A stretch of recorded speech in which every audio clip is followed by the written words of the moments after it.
ایام حج میں نماز قصر کرنی ہے یا پوری ادا کرنی ہے؟ سنت کیا ہے؟ ہمیں پوری نماز پڑھنے پہ مجبور کیا جاتا ہے حج کے دنوں میں۔ میرے بھائی کے سوال سے یہ سمجھ آ رہا ہے کہ بھائی پوچھنا چاہتے ہیں کہ میدان عرفات میں نماز کیسے پڑھی جائے گی، مینا میں نماز کیسے پڑھی جائے گی، مزدلفہ میں نماز کیسے پڑھی جائے گی؟ تو میرے بھائی، نبی علیہ الصلوۃ والسلام نے حج میں نماز قصر ادا کی ہے، پوری ادا نہیں کی۔ تو ہمیں بھی چاہیے کہ ہم آپ کی اتباع میں، آپ کی سنت کے اوپر چلتے ہوئے قصر کریں۔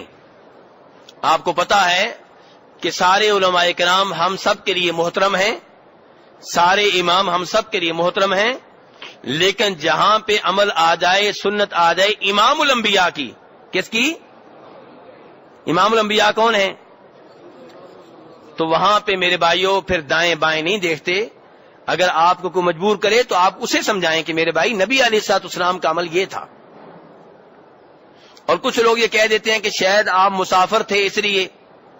نہیں میرے بھائی، اگر یہ معاملہ ہوتا تو آپ مکہ کے حاجیوں سے کہتے کہ ہم تو مسافر ہیں، تم تو پوری پڑھ لو، لیکن آپ نے ان سے بھی نہیں کہا۔ تو اس سے پتا چلا کہ حج میں جو نماز قصر ہوگی وہ حج کی وجہ سے ہے، سفر کی وجہ سے نہیں ہے۔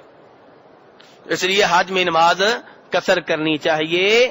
اور آپ دیکھیں گے کہ یہاں کے علماء کرام جو آپ کو حج کرواتے ہیں، جن کا تعلق نبی علیہ الصلوۃ والسلام کی سرزمین سے ہے، جن کا تعلق نبی علیہ الصلوۃ والسلام کی قوم اور قبیلوں سے ہے، جن کا تعلق مکہ اور مدینہ سے ہے، جن کا تعلق سرزمین توحید سے ہے، وہ بھی نماز قصر کریں گے۔ اس لیے آپ بھی نماز قصر کریں۔